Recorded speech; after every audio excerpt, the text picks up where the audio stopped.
सहनावतु सहनौ भुनक्तु सह वीर्यं करवावहै तेजस्विनावधीतमस्तु मा विद्विषावहै।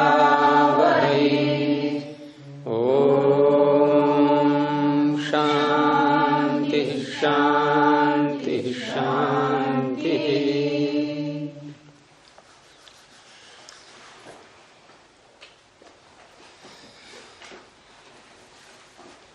न्याय दर्शन का चौथा सूत्र हम कल देख रहे थे, जिसमें प्रत्यक्ष का लक्षण किया गया है। और प्रत्यक्ष वो तीन विशेषताओं से युक्त होना चाहिए। पहली विशेषता थी उसकी अव्यपदेश्यम, अव्यपदेश्य अर्थात शब्द से वो उत्पन्न न हो, शब्द से जिसका कथन न हो सके। और दूसरी विशेषता थी अव्यभिचारी, एक बार वो हमें ज्ञान हो गया लेकिन आगे उसको खंडित नहीं होना चाहिए, ज्यों का त्यों बना रहे। अगर खंडित हो जाएगा तो उसको प्रत्यक्ष प्रमाण नहीं कहेंगे। और तीसरी विशेषता थी व्यवसायात्मक, निश्चयात्मक होना चाहिए, संदेह या संशय न रहे उसमें। अगर संदेह या संशय है तो फिर उसको भी हम प्रमाण नहीं कहेंगे, क्योंकि यहाँ प्रमाण शब्द की प्रत्यक्ष की व्याख्या हो रही है। और प्रमाण उसे कहते हैं जो निश्चित ही अर्थ का ज्ञान कराता है। और उसमें फिर ये प्रश्न उठाया गया था कि इंद्रिय और अर्थ के सन्निकर्ष से उत्पन्न ज्ञान प्रत्यक्ष होता है, लेकिन सन्निकर्ष तो और भी चल रहे हैं अंदर। मन का इंद्रिय के साथ ये दूसरा सन्निकर्ष भी होता है, और फिर मन का आत्मा के साथ ये तीसरा सन्निकर्ष भी है। लेकिन उन दोनों सन्निकर्षों को इस सूत्र में नहीं कहा गया। तो प्रश्न उठाया गया कि आपने केवल इंद्रिय और अर्थ का ही सन्निकर्ष कहा है, तो क्या अंदर के सन्निकर्ष ये होते नहीं क्या? तो उत्तर दिया कि होते हैं, लेकिन यहां पर जो इस सूत्र में हम प्रत्यक्ष का जो कारण बता रहे हैं, इंद्रिय और अर्थ का सन्निकर्ष, ये एक विशेष कारण है, ये विशिष्ट कारण है, जो कि अन्य प्रमाणों का प्रयोग करते समय ये सन्निकर्ष नहीं होता। अर्थात शब्द प्रमाण या अनुमान प्रमाण का जब हम प्रयोग करेंगे तो वहां ये मन का अर्थात मन का और जो इंद्रिय का और अर्थ का जो सन्निकर्ष है ये वहां पर नहीं होता। लेकिन फिर प्रश्न ये उठा कि मन का और इंद्रिय का तो सन्निकर्ष ये भी अन्य प्रमाण में नहीं होता, ये भी केवल प्रत्यक्ष प्रमाण में ही होता है। अनुमान प्रमाण में भी मन का इंद्रिय का सन्निकर्ष नहीं होता, और शब्द प्रमाण में भी मन का इंद्रिय का सन्निकर्ष नहीं होता। तो इसको क्यों नहीं कहा? तो आप में से बताएं क्या उत्तर दिया था इसका? इसका उत्तर क्या था कि मन का और इंद्रिय का सन्निकर्ष ये प्रत्यक्ष प्रमाण में ही होता है, अन्य प्रमाणों में नहीं होता। तो ये भी तो एक विशिष्ट कारण ही हुआ प्रत्यक्ष प्रमाण का, और विशिष्ट कारण है तो इसको बताना चाहिए था। केवल एक ही सन्निकर्ष क्यों कहा? अर्थात प्रत्यक्ष ज्ञान के उत्पन्न होने में दो सन्निकर्ष विशिष्ट हैं। ये विशिष्ट होता हुआ विशिष्ट इसलिए नहीं है क्योंकि जब इंद्रिय और अर्थ का सन्निकर्ष होगा तो इंद्रियां तो बदल जाएंगी, लेकिन मन वही रहेगा सभी इंद्रियों के साथ। पांचों इंद्रियों का जब अलग अलग अपने पांचों के साथ सन्निकर्ष होगा तो जो ज्ञान होगा उसमें मन एक ही रहेगा। हाँ, तो यही उत्तर यहाँ दिया गया था कि भिद्यमानस्य प्रत्यक्ष ज्ञानस्य नायम भिद्यते। अर्थात प्रत्यक्ष ज्ञान जो हो रहा है हमारा भिन्न भिन्न इंद्रियों का सन्निकर्ष होकर के भिन्न भिन्न विषयों का, तो ये प्रत्यक्ष ज्ञान तो बदल रहा है। कभी रूप का हो रहा है, कभी रस का हो रहा है, कभी शब्द का हो रहा है, कभी गंध का हो रहा है, स्पर्श का हो रहा है। ये प्रत्यक्ष तो बदल रहे हैं, और प्रत्यक्ष बदल रहे हैं, और इंद्रियां भी बदल रही हैं, और विषय भी बदल रहे हैं। लेकिन मन का जो सन्निकर्ष है वो नहीं बदल रहा है। अगर हम रूप का प्रत्यक्ष करेंगे तो नेत्र के साथ मन का ही सन्निकर्ष हुआ। अब जब शब्द का प्रत्यक्ष करेंगे तो श्रोत्र के साथ किसी और का सन्निकर्ष नहीं है, वहां भी मन का ही हुआ। गंध का करेंगे तब भी घ्राण के साथ मन का ही हुआ। तो मन पांचों सन्निकर्षों में समान है। परंतु इंद्रियां तो सब में अलग अलग हैं। हाँ, इंद्रियां सब में अलग अलग हैं। तो मैंने ये बताया था कि वहां इंद्रिय और अर्थ के सन्निकर्ष में दोनों चीज बदल रही हैं। इंद्रियां भी बदल रही हैं, अर्थ भी बदल रहा है। अब इसमें और इसमें कितना अंतर हो गया, लेकिन मन का जो इंद्रिय के साथ सन्निकर्ष हो रहा है, यहाँ इंद्रियां तो बदल रही हैं लेकिन मन नहीं बदल रहा है। अंतर आ गया ना। परंतु उपमान और अनुमान से तो भिन्न नहीं है ना, प्रत्यक्ष में ही घटता है। प्रत्यक्ष में ही घटेगा, ये ठीक है, लेकिन समान होने से, अर्थात सारे प्रत्यक्षों में मन अकेला एक ही वही है, इसलिए इसको कहने की आवश्यकता नहीं है। अगर अंतर होता, जैसे इंद्रिय और अर्थ दोनों बदल रहे हैं और ऐसे ही यहां भी मन जुड़ा किसी एक सन्निकर्ष में, एक ज्ञान में, और दूसरे ज्ञान के लिए कोई और तत्व चाहिए हमें इंद्रिय के साथ जुड़ने के लिए, तब तो इसको कहना अनिवार्य था। लेकिन सबके साथ जुड़ने वाला मन अकेला ही है, एक ही है, तो समान हो गया। समान एक से अधिक में घटता है ये, तो समान क्यों कहा इसको कि पांचों इंद्रियों के साथ हुआ है इसका सन्निकर्ष, किसी एक के साथ नहीं, पांचों के साथ मन का ही होना है, कोई दूसरा तत्व और नहीं आएगा। तो समान होने से इसका यहां वर्णन नहीं किया, ये है। परंतु अनुमान और उपमान से भिन्न होने के कारण कहना चाहिए। नहीं, ये यहाँ वाक्य नहीं है ऐसा। यहाँ इनका वाक्य यह है कि भिद्यमानस्य प्रत्यक्ष ज्ञानस्य नायम भिद्यते। हेतु जो दिया है इन्होंने, तो हेतु अंत में क्या दिया है? हेतु का शब्द कौन सा है? समानत्वात्। हेतु पंचमी होती है, समानत्वात्, समान होने से, ये इनका हेतु हो गया। अब समान होने से इस बात को लेकर के इन्होंने स्पष्ट तो कर ही दिया अपना कि समान होने से हमने इसका वर्णन नहीं किया है, बस यही इतना ही है। अब पीछे और कोई पूछना है इस विषय में किसी को? अब यहां जो सूत्र में अर्थ शब्द आया हुआ है, कहाँ है? देखो सूत्र में अर्थ शब्द है, इंद्रियार्थ। इंद्रिय और अर्थ। तो अर्थ क्या चीज है? ये आपने क्या समझा अब तक? विषय, अर्थात इंद्रियों के विषय। अगर हम नाम बोले उनके तो रूप, रस, गंध, स्पर्श इत्यादि हम ऐसे बोल सकते हैं।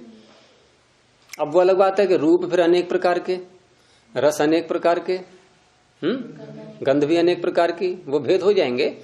लेकिन सबको पांच विषयों में, पांच शब्दों से हम उसको कह सकते हैं।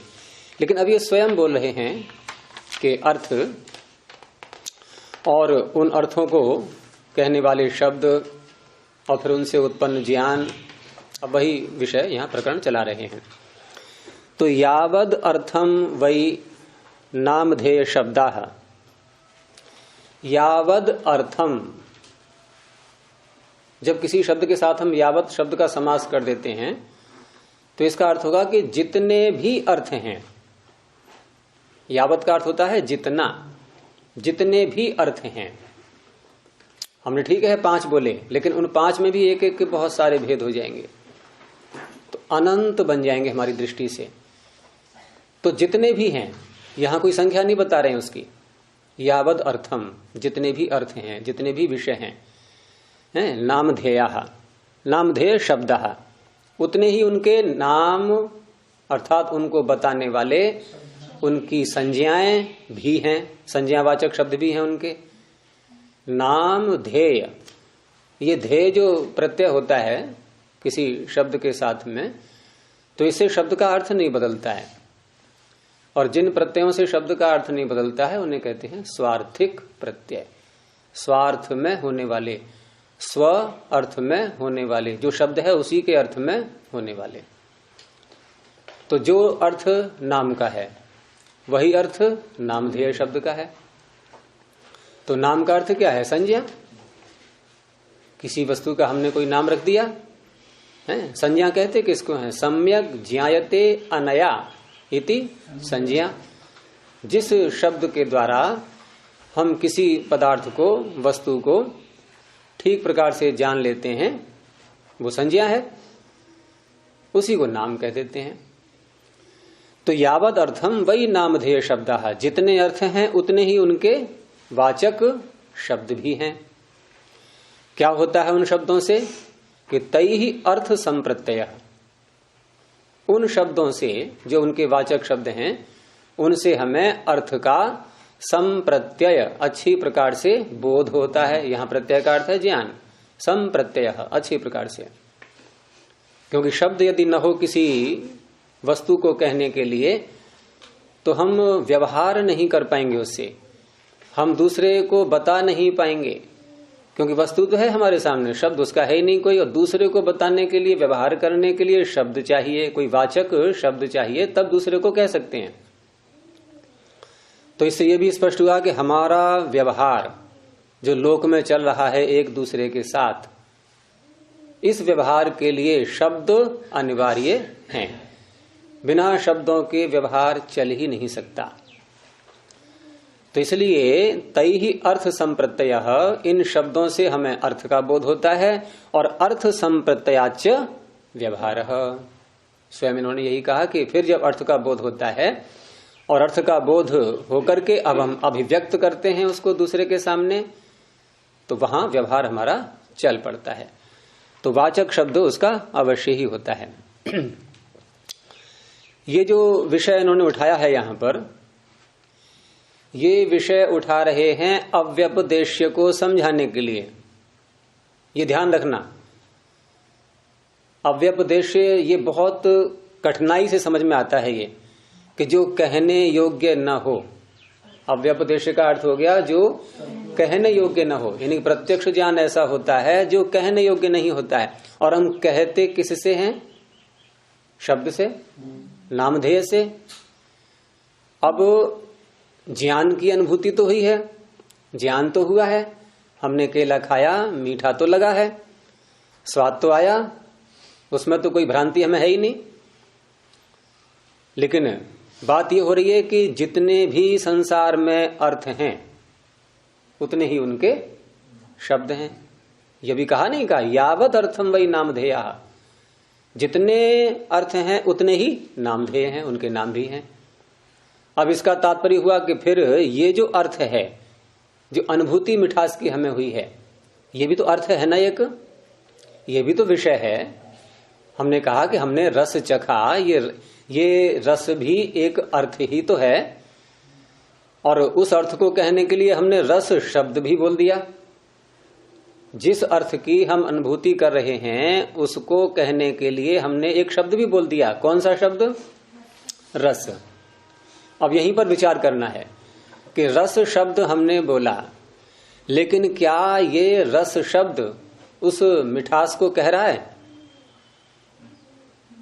कहने का तात्पर्य यदि हम किसी और से, हमारा जो व्यवहार चलता है शब्दों से, और शब्दों से हमने बता दिया, दूसरे को बता रहे हैं कि हमने केले के रस को चखा, हमने केले के रस की, उसके स्वाद की अनुभूति, उसकी मिठास की अनुभूति की, और दूसरे को शब्द बोल करके बता रहे हैं। अब दूसरे को शब्द बोल करके बता रहे हैं तो उसके अंदर भी क्या वैसी मिठास उत्पन्न होगी? क्या वो भी वैसा अनुभव करेगा? अब क्या निष्कर्ष निकला? वो सुन के अनुमान लगाएगा, हैं? जो सुना अनुमान भी नहीं लगा मैंने केला सकता। खाया, जिसने सुना वो तो ये बस सोच ही सकता है कि कैसा होता होगा, उसको पता है। नहीं, अनुमान नहीं कहते इसको शब्द प्रमाण बोलेंगे। अभी आप लोग थोड़ा कुछ दिन तक बहकोगे, फिर धीरे धीरे परिपक्वता आ जाएगी कि कहाँ कौन सा प्रमाण चल रहा है हमारा। जब कोई शब्द बोलता है हमारे सामने और शब्द से जो हम अर्थ समझते हैं, जो बोध होता है, उसे कहते हैं शब्द प्रमाण। यह अनुमान नहीं कहेंगे इसके लिए। अनुमान में हम पहले कुछ प्रत्यक्ष करते हैं और उसके बाद फिर किसी अन्य पदार्थ का, उसका नहीं, जिसका प्रत्यक्ष किया है उसका नहीं, किसी अन्य पदार्थ का हम ज्ञान करते हैं, वो अनुमान होता है। अब हम केले की मिठास को दूसरे के लिए कैसे बताएं? हमारे पास क्या क्या उपाय हो सकते हैं? अब उसको देंगे खाने के लिए, हैं? उसको दे देंगे केला खा कर। नहीं, खा करके नहीं, हमें केवल बताना ही है बस। किसी अन्य ये ठीक है कि चलो हम उसको अनुभूति नहीं करा सकते मिठास की, लेकिन हम अपनी अभिव्यक्ति को, जो हमने अपना अनुभव किया है मिठास का, उसको दूसरे के सामने कैसे कहेंगे? तो उसको दूसरे के सामने हम शब्द से ही तो कहेंगे। अब वहां जो शब्द का हम प्रयोग करेंगे तो क्या बोलेंगे कि रस इति जानीते, अर्थात ये रस को जान रहा है या मैं रस को जान रहा हूं, मैंने रस का अनुभव किया है। लेकिन जब किसी शब्द के आगे, एक तो हमने ऐसी बोलिया कि रसम जानीते, रस को जानता है, रसम जानीते। अब यहां अर्थ आएगा कि रस को जानता है बस। आगे देखो वाक्य पढ़ो पहले, तभी समझ में आएगा कि तत्र इदम इंद्रियार्थ सन्निकर्षाद उत्पन्नम। अब यहां जो इस प्रकरण में इंद्रिय और अर्थ के सन्निकर्ष से उत्पन्न क्या, अर्थ ज्ञानम, जो अर्थ का ज्ञान हुआ है। जैसे रूप शब्द को ले लिया इन्होंने, रस शब्द को ले लिया, दो शब्द यहां पर लिए हैं दृष्टांत देने के लिए, समझाने के लिए। तो इंद्रिय और अर्थ के सन्निकर्ष से उत्पन्न जो अर्थ ज्ञान है, वो हमने रूप अथवा रस, किसी वस्तु को देखा तो रूप दिखाई दे रहा है हमें नेत्रों से, और रस रसना से। दो इंद्रियां ले ली इन्होंने यहां पर, एक चक्षु और एक रसना। तो चक्षु से देखा हमने रूप को है, और रसना से अनुभव किया रस को। तो वहां हम कैसे बोलते हैं कि रूपम इति वा रसः इति एवं वा भवति, अर्थात केवल रूप और रस, यही दो तो शब्द हैं हमारे पास में, और तो कुछ है नहीं, हम इसी से तो कह पाएंगे। और यदि उस मिठास को कहने वाले शब्द होते तो वहां पर कल्पना करके देखो कि कितने शब्द आ सकते थे, क्योंकि एक केले की मिठास, एक सेब की मिठास, एक चीकू की मिठास, कितने सारे फल हैं, और सारे फल, सारी मिठाइयां, सारे अन्न, सारे जितने भी खाद्य पदार्थ हैं, सबके स्वाद अलग अलग अलग अलग, फिर सबके शब्द भी अलग अलग होने चाहिए थे। लेकिन यहां हम जब मिठास की बात कर रहे हैं तो केले की, सेब की, चीकू इत्यादि जितने भी फल हैं, और सबको हमने क्या कहा, केवल मिठास। अब केवल मिठास है, प्रश्न ये करें कि जरा अंतर बताओ कि केले की और सेब की मिठास, इन दोनों में अंतर क्या है? अब कौन सा शब्द लाएंगे? नहीं, शब्द लाओ ढूंढ के, खा के बाद में देख लेना। शब्द ढूंढ के लाओ कि कौन सा शब्द हो सकता है ना। अब हम यहाँ पर हम विवश हो गए, अब आगे शब्द काम नहीं करेंगे, है ना विवशता। आगे शब्द जो है यहाँ पर, उसका वाचक कोई शब्द ही नहीं है। तो सूत्रकार ने ये जो कहा था कि प्रत्यक्ष ज्ञान शब्द के द्वारा नहीं बताया जा सकता, ये सही है या गलत है? अव्यपदेश जो कहा था, नहीं कहा कि कथन करने योग्य होता ही नहीं, वो स्वयं अनुभव करने के योग्य होता है, कथन करने के योग्य नहीं होता। कथन करके, मान लो किसी व्यक्ति ने, किसी वैज्ञानिक ने केले पर ही पीएचडी की हो, अनुसंधान किया हो, और एक मोटा सा ग्रंथ भी लिख दिया हो, सारे वर्णन केले के भेद प्रभेद, सब जातियां उसकी और उसके एक एक कण की सारी व्याख्या कर दी हो, और हम उसको पढ़ें, मिठास आ जाएगी? पूरा ग्रंथ पढ़ डालें, और वो भी उसका लिखा हुआ जिसने सारा जीवन लगा दिया उस केले के अनुसंधान में, तब भी हमारे अंदर मिठास अनुभव नहीं हो सकती। तो अव्यपदेश्य होता ही है। अब व्यवहार में हम कैसे करें?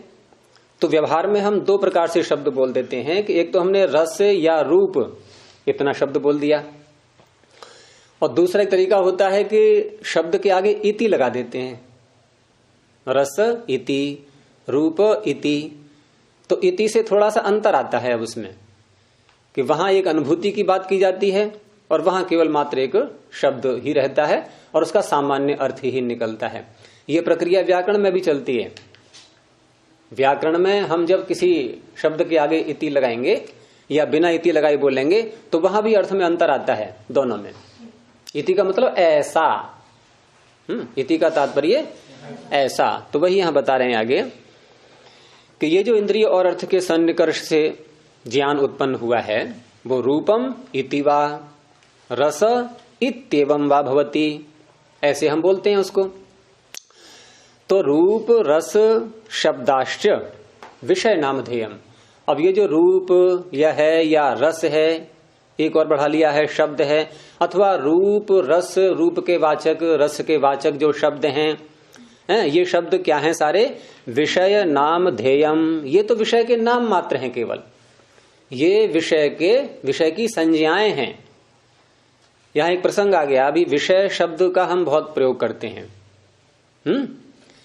ये विषय क्या चीज है? ये तो विषय शब्द के भी अर्थ को हम यदि समझें तो व्याकरण से ही समझ पाएंगे, और वहां हम इसको अलग अलग करेंगे तो वी इसमें उपसर्ग है, और धातु है इसमें शेय बंधने।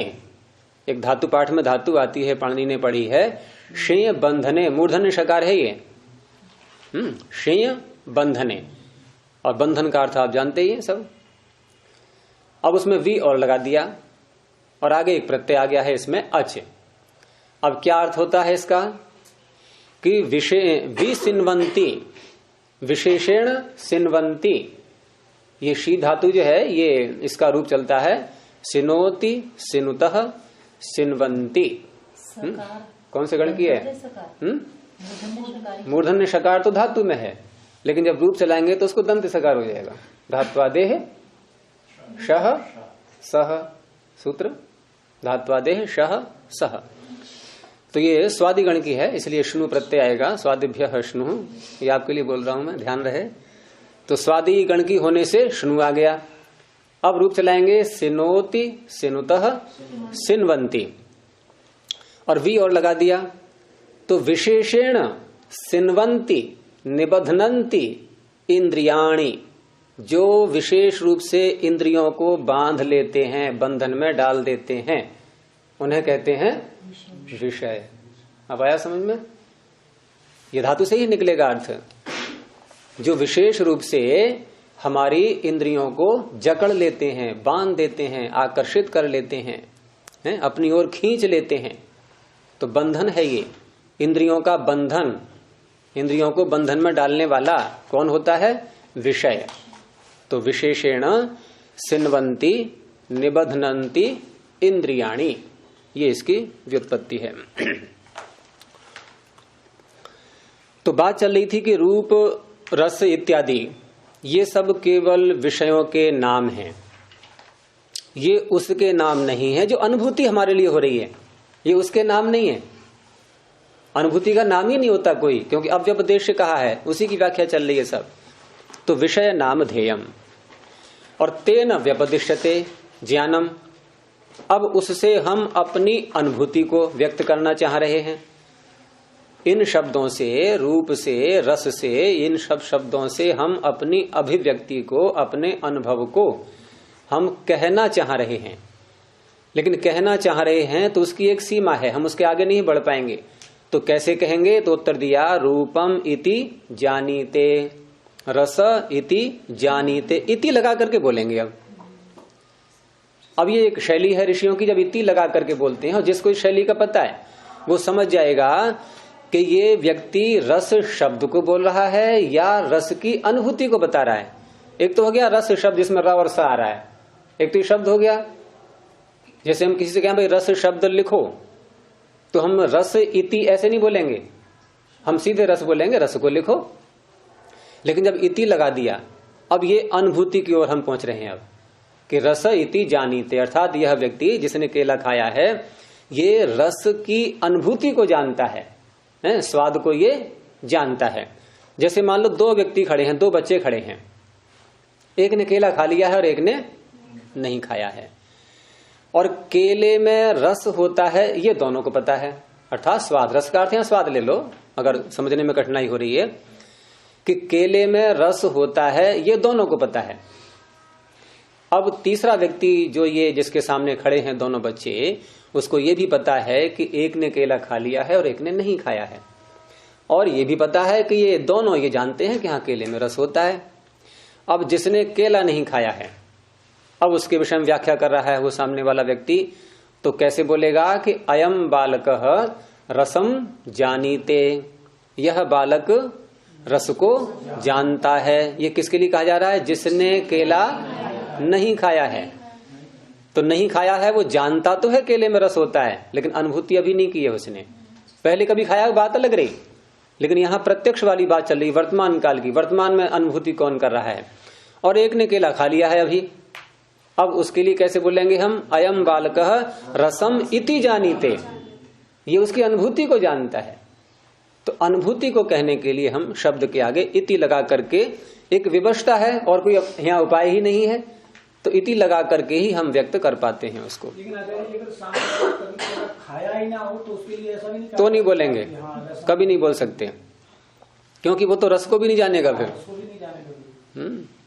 पर किसी और चीज को तो खाया है ना उसने, तो रस। हाँ, तो उसमें फिर किसी अन्य वस्तु को खाया है तो उसका प्रकरण लाएंगे, फिर वहां पर भी देखेंगे कि कभी खाया कि नहीं खाया है।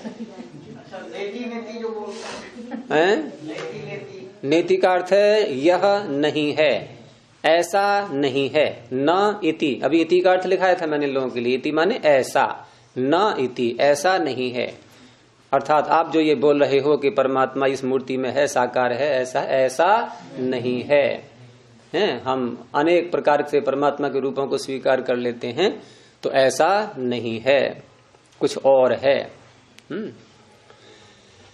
तो रूपम इति जानीते, रस इति जानीते, इस प्रकार से बोलते हैं। अब यहां पर नामधेय शब्देन, ये जो हमने रूप या रस नाम बोला, इस शब्द के द्वारा व्यपदिश्यमानम, वर्णित किया जाता हुआ सत शाब्दम प्रसज्यते। अब प्रश्न ये उठा था यहां पर कि आपने इस सूत्र में अव्यपदेश्य ये विशेषण क्यों पढ़ा, यदि नहीं पढ़ते तो क्या समस्या आती। तो वो बता रहे हैं कि यदि हम अव्यपदेश्य न पढ़ते और केवल दो ही विशेषण देते, अव्यभिचारी और व्यवसायत्मक, तो ये जो ज्ञान हमारा हुआ और जो हमने शब्द से व्यक्त किया कि रूपम इति जानीते, रस इति जानीते, और अनुभूति बताई जा रही है इति लगा करके इन शब्दों के द्वारा, तो इन शब्दों से वर्णित किया जाता हुआ ये शाब्दिक ज्ञान, ये शाब्दिक ज्ञान ही तो बोलेंगे इसको, शब्द से उत्पन्न ज्ञान, ये शाब्दिक ज्ञान यहाँ प्रसक्त हो रहा है, इसकी प्राप्ति हो रही है। क्या प्राप्ति हो रही है, अर्थात ये भी प्रत्यक्ष की श्रेणी में आ रहा है, ये भी प्रत्यक्ष की श्रेणी में आ रहा है, इसको भी प्रत्यक्ष कहना होगा। ये जो शाब्द है तो ये शाब्दिक ज्ञान, और शाब्द ज्ञान जो है वो शब्द प्रमाण में जाता है, लेकिन शब्द प्रमाण में जाने पर भी यहां यदि हम इस यहां अव्यपदेश नहीं कहेंगे तो इसको भी प्रत्यक्ष समझने लगेंगे, जबकि ये प्रत्यक्ष नहीं है। इसलिए अव्यपदेश शब्द को सूत्र में पढ़ा है। तो नामधेय शब्देन व्यपदिश्यमानम सत, सत माने होता हुआ है, वर्णित होता हुआ, शब्द के द्वारा वर्णित होता हुआ शाब्दम प्रसज्यते, ये जो शाब्दिक ज्ञान है ये भी प्रत्यक्ष की प्राप्ति यहां पर हो रही है। प्रसज्यते, प्रसक्त हो रहा है। अतः आह, इसलिए कहा अव्यपदेश्यम इति, ये अव्यपदेश की व्याख्या हुई। लेकिन अभी थोड़ा और इसको स्पष्ट कर रहे हैं, और हो सकता है आपको भी अभी पूरा स्पष्ट नहीं हुआ है, और ऋषि को पता है ये बात, श्याम जी को, आप लोग समझ नहीं पाए अभी, इसलिए आगे और बता रहे हैं। अब आ जाएगा समझ में, अगली जो व्याख्या आ रही है कि यद इदम अनुपयुक्ते शब्दार्थ संबंधे अर्थ ज्ञानम, अर्थात शब्द और अर्थ के संबंध से, शब्द और अर्थ के संबंध से जो अर्थ का ज्ञान उत्पन्न होता है, यद इदम अनुपयुक्ते शब्दार्थ संबंधे। अब यहां पर क्या कह रहे हैं, कि शब्द और अर्थ के संबंध से जो अर्थ ज्ञान उत्पन्न होता है और उसका हमने प्रयोग नहीं किया, शब्द का हमने प्रयोग ही नहीं किया। अनुपयुक्ते, प्रयोग न करने पर, अनुपयुक्ते शब्दार्थ संबंधे, शब्द अर्थ और शब्दार्थ के द्वारा जो संबंध हो रहा है, उसके द्वारा जो अर्थ ज्ञान प्राप्त हो रहा है, उसके अनुपयुक्ते प्रयोग न करने पर न तत् नामधेय शब्दे न व्यपदिश्यते। अर्थात शब्द और अर्थ, हम किसी एक बच्चे को ले लेते हैं, किसी बच्चे ने किसी वस्तु को हमने दिया खाने के लिए, केले को ही ले लो, और बच्चा अभी छोटा है, उसको आज तक किसी ने नहीं सिखाया कि इस फल को केला कहते हैं। ठीक है, उसे किसी ने बताया नहीं। और दूसरा बच्चा ले लो, उसको बता भी दिया है कि इसको केला कहते हैं, अर्थात केला शब्द का भी ज्ञान है उसको। अब दोनों को खाने को दिया। अब दोनों को खाने को दिया तो जिसने केला शब्द का जिसको ज्ञान नहीं है उसको जो अनुभूति होगी उसकी कल्पना करो मन में, और जिसको केला शब्द का भी ज्ञान है उसको जो अनुभूति होगी खा करके उसकी कल्पना करो। अब इन दोनों ज्ञानों में, दोनों के ज्ञानों में अंतर है या एक जैसा है?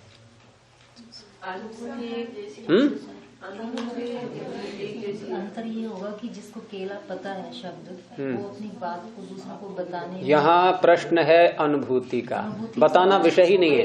अनुभूति एक जैसी होगी है, नहीं होगी? अच्छा, जिसको पता है ये केला है, ठीक है, उसको अधिक मीठा लगेगा क्या? और जिसको पता है इसका नाम क्या है जानता ही नहीं वो, तो लेकिन उसको कम मीठा लगेगा। केला उसको ये तो पता होता है कि ये मीठा होता है, और उसको तो ये भी नहीं पता है कि ये नहीं, उसको क्या नहीं पता?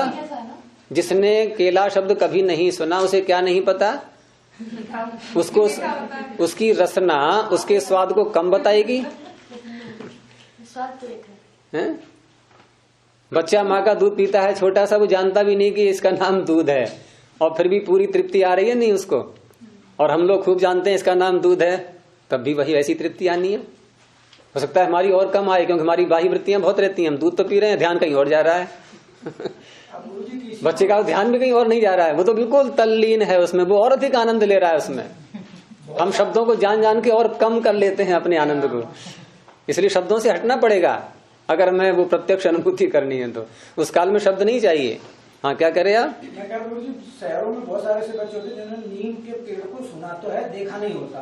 उनको नीम की पत्ती बहुत मीठी होती है, पत्ता मीठा पत्ता खा के देखो, वो खाएगा तो मीठा नहीं लगेगा, उसको मीठा बता दिया गया, कड़वा क्यों लगेगा? उसको भी कड़वा ही लगेगा। कहने का तात्पर्य है हमारी इंद्रियां अर्थ ज्ञान कराने में शब्दों की मोहताज नहीं होती हैं। शब्द का हमें पता हो या न हो, लेकिन इन पांचों इंद्रियों से जो ज्ञान उत्पन्न होता है उसी को प्रत्यक्ष ज्ञान कहते हैं, और वो ज्ञान शब्द से नहीं होता, वहां शब्द की आवश्यकता नहीं होती है। बस ये इनका कहना है। तो यद इदम अनुपयुक्ते शब्दार्थ संबंधे अर्थ ज्ञानम, शब्द का हमने प्रयोग नहीं किया है, और जो हमें अर्थ का ज्ञान उत्पन्न हुआ है, जो मैंने अभी बच्चे का उदाहरण दिया था जिसने केला शब्द का कभी सुना ही नहीं है, प्रयोग नहीं हुआ है उसके सामने, और उसको जो ज्ञान हुआ है न तत् नामधेय शब्दे न व्यपदिश्यते, वह उस ज्ञान को शब्द से नहीं कह सकता, शब्द से उसका कथन नहीं किया जा सकता उस ज्ञान का। क्योंकि यदि शब्द से कथन करने पर वो ज्ञान होता तो उसको केला शब्द का ज्ञान पहले होना अनिवार्य था, लेकिन ज्ञान न होने पर भी उसकी अनुभूति में 1% भी कमी नहीं आने वाली। अब दूसरा वाला लिया इन्होंने वही कि जिसने शब्दार्थ संबंध को जान भी लिया है। गृहीते पीछ शब्दार्थ संबंधे, शब्दार्थ संबंध ग्रहण कर लेने पर भी अस्य अर्थस्य अयम शब्द, अर्थात ये जान लिया है हमने कि इस अर्थ को कहने वाला यह शब्द है, यह इसका नाम है, नामधेयमिति।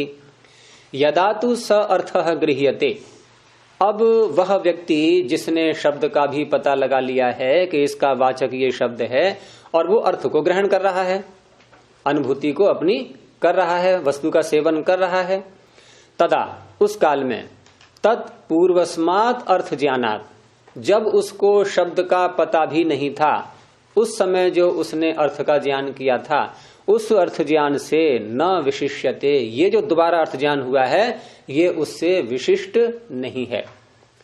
फिर दोहरा रहा हूं अपनी बात को कि पहले जिसने शब्द को नहीं जाना था और अर्थ की अनुभूति कर ली उसने, अब उस अनुभूति, वो अनुभूति का उसका संस्कार बना हुआ है। पहले कोई मान लो विदेशी फल हमारे सामने आया जिसका नाम हमने आज तक कभी नहीं सुना, जैसे आपके यहाँ आया था ना, वो क्या चीज थी, वो लाल लाल सी थी, हैं?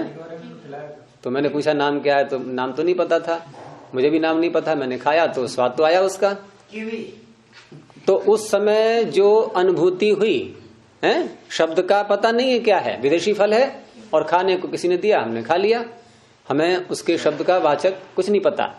अब जो अनुभूति का संस्कार बन गया हमारा, ठीक है। अब उसके बाद हमने शब्द भी पूछ लिया, भाई इसको क्या कहते हैं जरा बताइए, तो खा तो लिया हमने, इसको कहते क्या है। अब शब्द का भी ज्ञान हो गया। अब दोबारा खाया, तो दोबारा खाया तो पहली वाली अनुभूति में और दोबारा की अनुभूति में अंतर आएगा? कोई स्वाद में कोई अंतर नहीं आएगा। अरे केवल हम शब्द ही तो जान गए हैं, उसका अनुभूति में अनुभूति वैसी ही होगी, क्योंकि उस वस्तु में जो स्वाद है, जो रस है, जो धर्म है, वो धर्म उससे अलग नहीं होता, शब्द हम जाने या न जाने।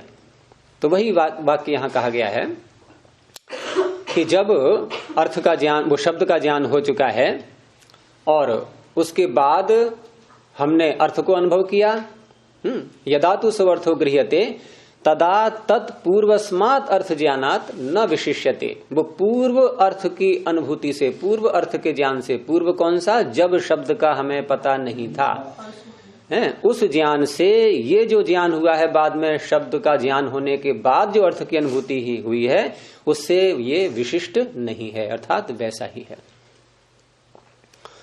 तद अर्थ विज्ञानम तादृग एव भवति, और स्पष्ट किया कि वह अर्थ का ज्ञान वैसा ही होता है, शब्द का पता हो या न हो। तो ये स्पष्ट हुआ कि प्रत्यक्ष ज्ञान में, प्रत्यक्ष ज्ञान जो होता है वो शाब्दिक नहीं होता, व्यपदेश्य नहीं होता, कथन करने योग्य नहीं होता। तस्य तु अर्थ ज्ञानस्य। अब एक बात और कह रहे हैं कि जिसे शब्द का पहले पता नहीं था और रस को उसने चखा, अब शब्द का पता लग गया है, अब उसने दोबारा रस को चखा। अब दोबारा रस को चखा तो उस स्वाद को कहने के लिए कोई है शब्द अलग से? कुछ भी नहीं है, समाख्या शब्द उसके लिए कोई भी नहीं है। समाख्या मैंने कल बताया था, क्या था अर्थ इसका? संज्ञा। उसका वाचक शब्द उसका कोई भी नहीं है। तस्य तु अर्थ ज्ञानस्य अन्य समाख्या शब्दो नास्ति, अन्य कोई समाख्या शब्द ही नहीं है। हम कैसे बोलेंगे फिर उसको? रस शब्द से ही तो बोलेंगे। जो भी हम चख रहे हैं, जिस वस्तु का स्वाद ले रहे हैं, अब हमें अपनी अनुभूति दूसरे को बतानी है, तो अन्य कोई समाख्या शब्द तो है नहीं हमारे पास में, तो क्या बोलेंगे? रस। बस इतना और करेंगे, उसके आगे इति लगा देंगे। अब अगर इति नहीं लगाया और हम ये कहें कि मैं रस को जानता हूं, तो अर्थ है कि रस शब्द को जानता है ये व्यक्ति, और हम कहें कि रस इति है, तो अर्थ होगा कि स्वाद को जानता हूं। बस इतना है, इति करके बोलते हैं। तो तस्य तु अर्थ ज्ञानस्य अन्य समाख्या शब्दों नास्ति, अन्य कोई भी समाख्या शब्द नहीं है उसको कहने के लिए। येन प्रतीयमानम व्यवहाराय कल्पेत, इसको कल्पेत कर लेना कल्पते की जगह, कि जिसके द्वारा, अर्थात ऐसा कोई भी हमारे सामने समाख्या शब्द नहीं आ रहा है जिसके द्वारा ये जो व्यवहार है हमारा ये संपन्न हो सके। कोई है ही नहीं ऐसा शब्द हमारे पास में, है न च अप्रतीयमान न व्यवहार। लेकिन अब संकट ये आ रहा है कि जब हमारे पास कोई शब्द नहीं है तो व्यवहार तो चलता ही नहीं फिर उससे, है न च अप्रतीयमान न व्यवहार, तो व्यवहार कैसे चले? कोई शब्द ही नहीं है। तस्मात्, इसलिए अब क्या करते हैं कि ज्ञेयस्य अर्थस्य, जो जनाने योग्य अर्थ है, अर्थात अपनी अनुभूति, जो हम जनाना चाह रहे हैं किसी को अपनी अनुभूति, तो जो ज्ञेय अर्थ है, जनाने योग्य अर्थ है, वो संज्ञा शब्देन, जो उसका वाचक शब्द है रस रूप इत्यादि, उस शब्द के द्वारा जो हम बताते हैं, तो वहां इति करण युक्तेन निर्दिश्यते, वहां इति ऐसा शब्द लगा करके निर्देश कर देते हैं। तो कैसे बोलेंगे? रूपम इति ज्ञानम, रस इति ज्ञानम, इस प्रकार से बोलेंगे। यानी इति कह करके हम अपनी अनुभूति को अभिव्यक्त करते हैं। तद एवं, इस प्रकार से अर्थ ज्ञान काले, अर्थ के ज्ञान के समय में, अर्थ की अनुभूति के समय में, स्वाद को रस को चखते समय में, स न समाख्या शब्दों व्याप्रियते, अब ठीक है, हमें रस रूप इन सारे शब्दों का पता लग चुका है, रस शब्द का हमें पता लग चुका है, लेकिन अब हम रस की अनुभूति कर रहे हैं। अर्थ ज्ञान काले, अर्थ के ज्ञान के समय में क्या वह रस शब्द वहां घुस रहा है? अनुभूति करते समय जब केला खाया जा रहा है और मिठास आ रहा है, तो उस मिठास के आते समय क्या रस शब्द भी हमारे अंदर मन में उत्पन्न हो रहा है? नहीं हो रहा है, न समाप्रियते, वहां वह व्यापृत नहीं हो रहा है, समाप्रित नहीं हो रहा है। स न समाख्या शब्दों व्याप्रियते, लेकिन व्यवहार काले तु व्याप्रियते, जब दूसरे को बताएंगे तो शब्द बोलना पड़ेगा और इति करके बोल देंगे। अब अंतिम वाक्य बोला, जितनी बातें ये समझाई थी सब निष्कर्ष के रूप में। तस्मात्, इसलिए, अशाब्दम अर्थ ज्ञानम, अर्थ ज्ञान प्रत्यक्ष से जो उत्पन्न हुआ है, ये अर्थ ज्ञान कैसा है? अशाब्दम, शब्द से रहित है, इसमें शब्द की कोई भूमिका नहीं होती है। अशाब्दम अर्थ ज्ञानम, कैसा अर्थ ज्ञान? इंद्रियार्थ सन्निकर्षोत्पन्नम, जो इंद्रिय और अर्थ के, और ज्ञान की बात नहीं कर रहे हैं यहां पर अभी। और ज्ञानों में हम शब्द प्रमाण या अनुमान प्रमाण जो लेंगे उसकी बात नहीं हो रही है।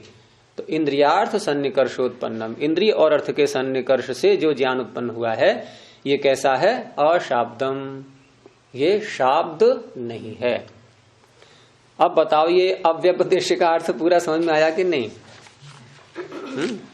क्या रह गया है इसमें? अब कोई और जटिलता आ रही हो समझने में?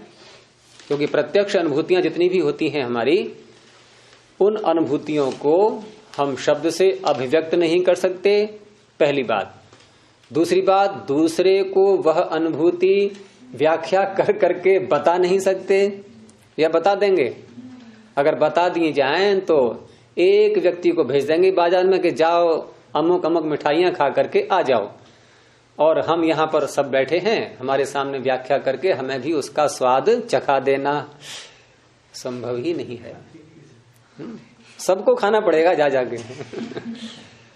इसीलिए जो साधक असंप्रज्ञात समाधि में, ये तो भौतिक विषयों की बात हो गई, जब भौतिक विषयों में ही हम इतने विवश हैं कि अपनी अनुभूति हम दूसरे को नहीं करा सकते, तो जो साधक असंप्रज्ञात समाधि में ईश्वर का साक्षात्कार करके उसके आनंद को भोगा है, वो बता देगा दूसरे को? हैं?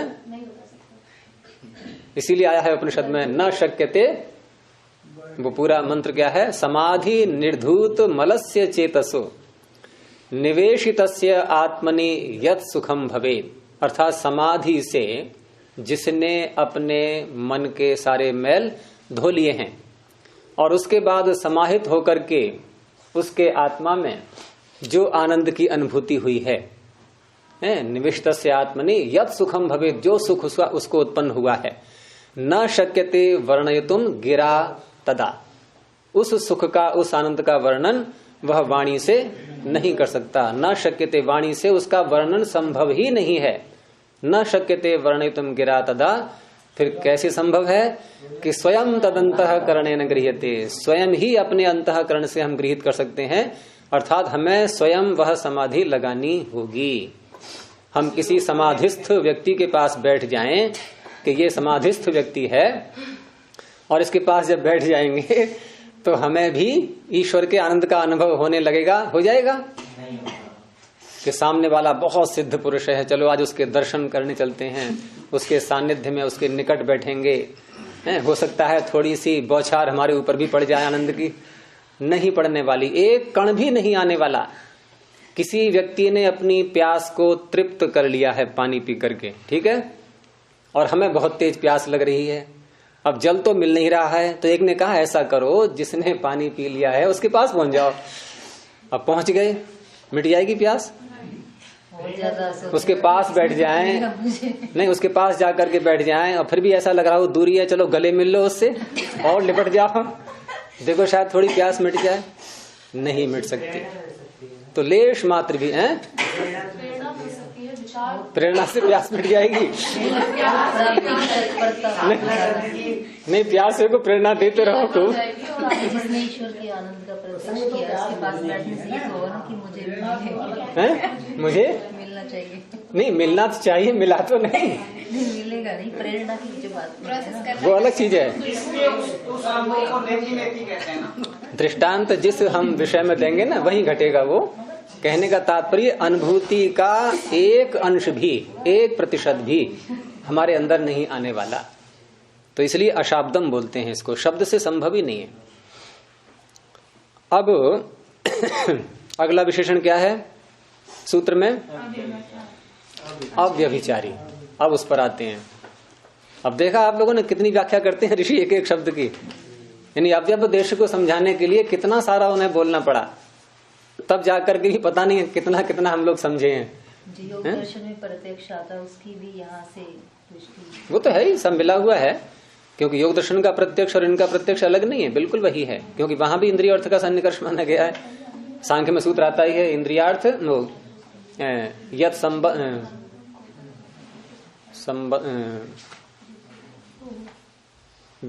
कौन सा सूत्र है? विषय संबद्धम सत तदाकार उल्लेख विज्ञानम तत्प्रत्यक्षम संबंध सिद्धम सत तदाकारोल्लेख विज्ञानम तत्प्रत्यक्षम। वहां इस तरह से लिया है। अब अव्यभिचारी को ले रहे हैं कि जो ज्ञान हमारा हमने प्राप्त किया और बाद में वो खंडित हो गया। पहले तो हमने निश्चय कर लिया था, जैसे रस्सी और सर्प का उदाहरण देते हैं कि रस्सी और सर्प का ज्ञान, अब उसमें से निश्चय यदि हो जाता है, जैसे दो बातें होती हैं, हम जब कोई टेढ़ी मेढ़ी वस्तु को देखते हैं, दो बातें हो सकती हैं हमारे अंदर, दो प्रकार के ज्ञान उत्पन्न हो सकते हैं। एक तो संदेह वाला ज्ञान कि पता नहीं ये रस्सी है या सर्प है, और दूसरा क्या ज्ञान हो सकता है? निश्चयात्मक हो सकता है कि रस्सी है या सर्प। एक चीज मानेंगे, वहां दो बातें नहीं होंगी, क्योंकि संशय उसे कहते हैं जो दो किनारों को छूता है। संशय की परिभाषा होती है उभय कोटि स्पृक विज्ञानम, उभय कोटि को छूने वाला, यानी सर्प और रस्सी दोनों को जो छू रहा है तब तो होगा वो संदेह संशय। लेकिन हम निश्चय भी कर बैठते हैं कभी कभी, करे ये तो सांप है, भागो यहां से। अब ये निश्चयात्मक हो गया? नहीं। तो निश्चयात्मक हो गया तो प्रत्यक्ष होना चाहिए, लेकिन बाद में फिर जाकर के उधर से निकले उस रास्ते से और देखा तो अरे ये हमने कल इसको सर्प समझ लिया था, ये तो रस्सी पड़ी हुई है। अब पूर्व ज्ञान हमारा खंडित हो गया, और खंडित होने को बोलते हैं व्यभिचारी, व्यभिचरण। ये व्यभिचरण हो गया उसका। तो ऐसे व्यभिचरण ज्ञान को ऋषि यहां पर प्रत्यक्ष स्वीकार नहीं करते। ये प्रत्यक्ष ज्ञान है ही नहीं, क्योंकि ज्ञान प्रत्यक्ष वो कहलाएगा जो यथावत बना रहे, जैसा था वैसा ही रहे, उसमें अंतर न आए कि पहले हमने कुछ और जाना और निकला कुछ और, ऐसा न हो, उसे कहेंगे ये प्रत्यक्ष ज्ञान। ये कुछ और दे रहे हैं उदाहरण कि ग्रीष्म काल है, मान लो गर्मी पड़ रही है खूब, मरीचयः, और सूर्य की किरणें आ रही हैं, मरीचि किरणों को बोलते हैं। तो ग्रीष्मे मरीचयः, भौमेन ऊष्मणा संसृष्टाः। अब हुआ क्या कि जब गर्मी पड़ रही होती है तो पृथ्वी भी गर्म हो जाती है, नीचे जमीन धरती हमारी गर्म हो जाएगी, और वहां से भी कुछ किरणें निकलने लगती हैं ऊष्मा की। गरम गरम जो है वो किरणें वहां से भी निकलती हैं। अब उन किरणों के साथ में जो सूर्य की किरणें आ रही हैं वो मिल गई। भौमेन ऊष्मणा संसृष्टा। भौम अर्थात भूमि से बना है शब्द भौम, भूमि में उत्पन्न जो ऊष्मा है उस ऊष्मा के साथ जो सूर्य की किरणें हैं मरीचि, वो संसृष्ट हो गई, वो मिल गई। और क्या हो रहा है फिर? स्पंद माना। अब वो कैसा लगता है हमें? स्पंद माना गति सी करती होती, जैसे जल लहराता है, जल में बहाव आता है तो वहां गति हमें दिखाई देती है।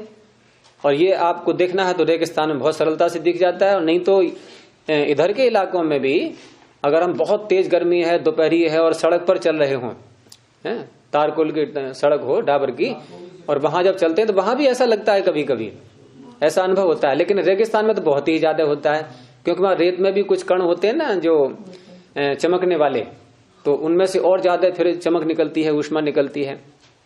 और रेत गर्म भी जल्दी होता है, वो अधिक ऊष्मा को पकड़ लेता है।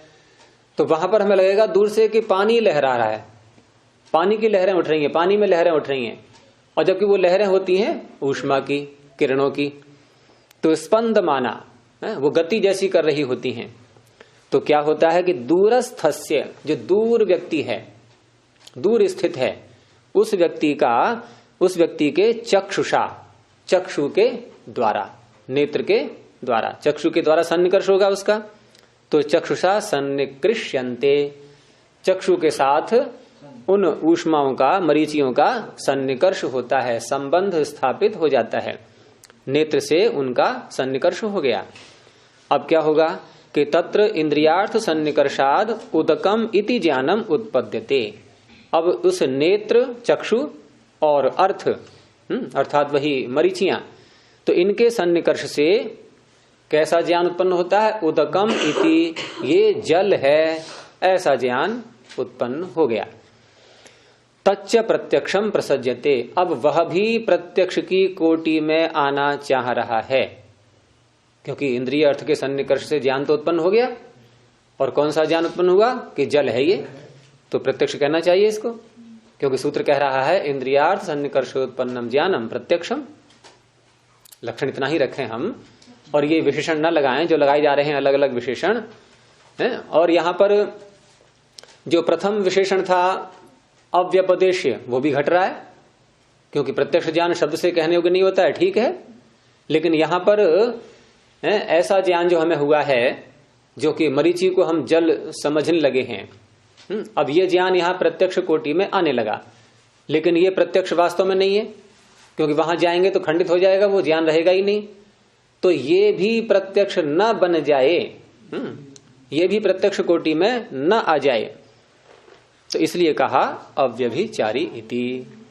तच्च प्रत्यक्षम प्रसज्यते इत्यत आह अव्यभिचारी, इसलिए कहा है सूत्र में अव्यभिचारी। और इसी का नाम होता है मृग मरीचिका। अब मनुष्य तो ठीक है, समझ लेगा। मनुष्य जब वहां आगे पहुंचा और देखा कि अरे मैं तो यहां अभी जल समझ रहा था, और ये यहां जल तो मिला नहीं, और आगे की ओर देखता हूं तो फिर वैसा ही मुझे लग रहा है, तो वो तो अपनी बुद्धि से निर्णय कर लेगा कि ये वास्तव में जल नहीं होता है, ये भ्रांति होने लगती है। लेकिन मृग में तो इतनी बुद्धि नहीं है, वो वास्तव में जल ही समझ रहा है उसको, और जल समझ रहा है, भाग रहा है आगे के लिए। अब आगे भाग रहा है तो वहां तो मिला नहीं, मिलना तो है नहीं जल वो, लेकिन वो आगे और दिखाई दे रहा है उसको। अब वो ये निर्णय नहीं कर पा रहा है कि जब यहां तक आ गया मैं, यहां नहीं मिला तो आगे कहां मिलने वाला, ये निर्णय मनुष्य कर सकता है। तो वो भागता ही जाता है, भागता ही जाता है, बेचारा उसी प्यास में शरीर छोड़ देता है। तो इसे कहते हैं मृग मरीचिका।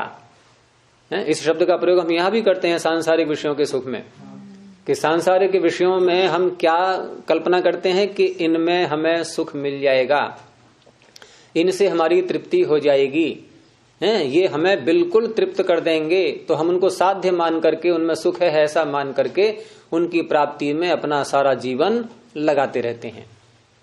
लेकिन परिणाम क्या निकलता है अंत में? कुछ नहीं, इनमें है ही नहीं, मिलेगा कहां से? जैसे वहां पर मृग मरीचिका वाले क्षेत्र में जैसे वहां जल नहीं है, तो ऐसे ही संसार के विषयों में भी सुख नहीं है, और हमने उनको मान लिया। अब मान लिया है और समझ पा नहीं रहे, तो हम भी तो उस मृग के ही समान हो गए कि हम मान रहे हैं इनमें सुख है, और ये नित्य कभी रहते नहीं, सुख इनमें प्राप्त होता नहीं, जो प्राप्त हो रहा है वहां भ्रांतियां हो रही हैं हमें। तो इसलिए ये भी मृग मरीचिका के समान है सारे विषय। तो इस तरह से अव्यभिचारी जो ज्ञान होगा, जो हमारा ज्ञान खंडित हो जाएगा, वो तो व्यभिचारी कहलाएगा, और जो ज्ञान खंडित नहीं होगा वो अव्यभिचारी होगा। अर्थात वहां जाने पर भी यदि जल मिल जाता तब हम कह सकते थे कि ये प्रत्यक्ष है, लेकिन वहां जाने पर वो खंडित हो गया, इसलिए वो प्रत्यक्ष नहीं कहलाएगा, अव्यभिचारी। उसी शब्द को और स्पष्ट कर दिया है कि यद अतस्मिन तद, अतस्मिन तद, अर्थात वहां जो नहीं है, तस्मिन माने उसमें, अब उसके साथ में अ लगा दिया, अतस्मिन, उसमें जो नहीं है, और तद अतस्मिन् तद, उसमें जो नहीं है ऐसा हम जो मान रहे हैं, है तो नहीं उसमें, तो तद व्यभिचारी, क्योंकि वहां जाकर के देखा वहां जल नहीं है, तो जल नहीं है तो यह व्यभिचारी हो गया ज्ञान। और यत्तु तस्मिन् तद, जो उसमें वह है अर्थात वहां गए और जल है, तो उसे कहेंगे अव्यभिचारी। तद अव्यभिचारी प्रत्यक्षम, तो ऐसा प्रत्यक्ष ये होता है। एक और दिया उदाहरण, नहीं ये तो उसका आगे आएगा, अगला उदाहरण आएगा तीसरे विशेषण के लिए। कौन सा है तीसरा विशेषण? व्यवसायात्मक है। ले लें इसको, क्या समय तो ही रोकते हैं अब, ठीक है, कल करेंगे अब इसको, क्योंकि जल्दी करनी पड़ेगी, जल्दी में फिर आपकी समझ में हो सकता है बहुत सी बातें रह जाएं। प्रणव ध्वनि। ओ